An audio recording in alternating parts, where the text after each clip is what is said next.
and welcome to another edition of IELTS and ESL Expert TV. I'm Keith Mason and I'm your expert.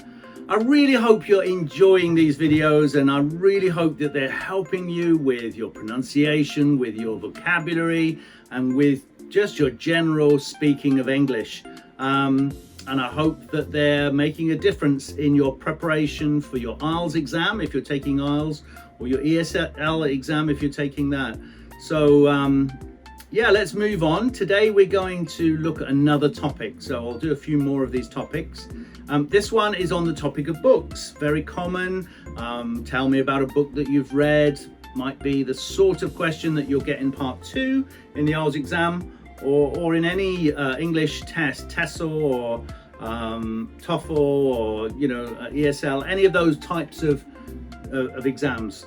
Okay, so first of all, there's two main categories. So when you're explaining your book, maybe your book choice or types of books that you like, there are two main headings within books, and one would be fiction, the other is non-fiction. Okay, fiction are stories that people have made up. Okay, so they're not real life things. Non-fiction is anything else, anything that really happened or is about real life, true things that have happened. That would be non-fiction. So they're the main categories. So you can talk about, I like reading fiction. Okay, you don't have to say anything else, just I like reading fiction. So that tells the examiner everything about the type of books that you like to read. Or of course non-fiction, or a mixture of both. So within fiction, you might have some other headings, which might be romance, adventure stories, mystery stories, horror stories, sci-fi, science fiction about things out of this world, comedy, fairy tales, particularly for younger people. Fairy tales might be something. Historical fiction. So you can have historical non-fiction books, but also historical fiction where the story is set in the past. Okay, maybe set in the 15th century. So it's a historical fiction. And tragedy, stories about that really end sad. We all want our books to end happy, but you'll find one of the very famous British writers, William Shakespeare, wrote some tragedies. They were stories that didn't have a happy ending. Non-fiction can be something like a biography. A biography is where the writer is writing about a person. So there might be a biography about Queen Elizabeth. Someone is writing all about Queen Elizabeth. That's a biography. Now, what about an autobiography? Some people love reading autobiographies. These are these are books about people that are writing about themselves. So it's an autobiography. They're writing about their own lives, their own story. I don't think the Queen has ever written an autobiography. I don't think she ever will. But many people do like to write about their life stories. Yeah, it's a good way for them to make a bit of money and sell books, isn't it? Especially if it's someone that you're interested in. So non-fiction could also be about history, about true history of the world. Of course, if you've been to college or school or university, then textbooks will be non-fiction books.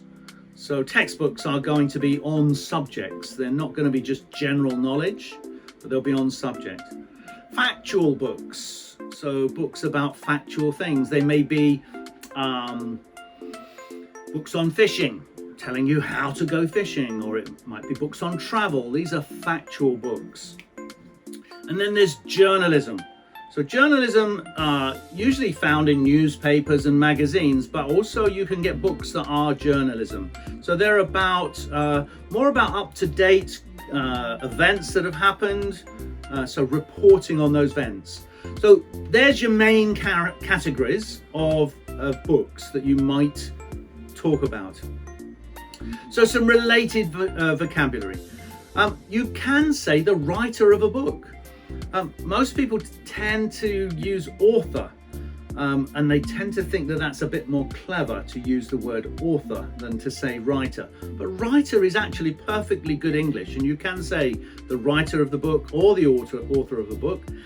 Someone who writes books could be called a novelist, especially if they're writing fiction. A novelist writing novels. And then we move on to literature and novels. So this is describing books that are written. So yeah, they're very, very similar. Literature sort of leans more towards books that are maybe not so much novels, so not so much stories that people have made up, but can be both. So then we have books, comics. So comics are the sort of things that maybe young children read. Newspapers. Well, to be honest, newspapers and magazines, not many people read them nowadays because we get a lot of our information nowadays on the internet. But there are still newspapers, daily newspapers around, giving the news of the day. And magazines. You can often get magazines which are for different sports or different hobbies, or women's magazines, men's magazines. Okay, so those are different types of reading material that you can get. So then we have poems and sonnets. So Shakespeare used to write sonnets. It's a type of a poem. A poem is not always rhyming. They don't always have to rhyme, but it has a rhythm to it in a poem. So, and most poems do have some rhyming in them. What do I mean by rhyming? But the word is the same. Ends the same. So you might say song, da da da da da, long. So song and long rhyme. They sound the same. They rhyme. Okay? So most poems will rhyme. Most songs are like poems in that they rhyme. But they don't always, and they don't have to. Okay, so in a book, you'll usually have an introduction to the book. And you'll have chapters, chapter 1, chapter 2, chapter 3. So the book will be divided into different chapters. So if you were talking about a book that you like, you could talk about in the first chapter, the hero introduces himself, for instance. Okay, so chapters. There's a plot, and the plot is sort of the storyline of the book. How the storyline plays out through the book is the plot of the book. And the ending, does it have a happy ending? We all like a happy ending, but not all. A tragedy won't have a happy ending. Someone that reads lots and lots of books is called a bookworm. As we call them a bookworm, someone who loves books. But if you're like me, when you get a book, you look at it very quickly. I like to just see the important bits of the book, and that's called scanning. I scan through the book. So just pick up the key points. That's the way I am, but not when I'm reading the Bible. If I read the Bible, I always read it very, very carefully.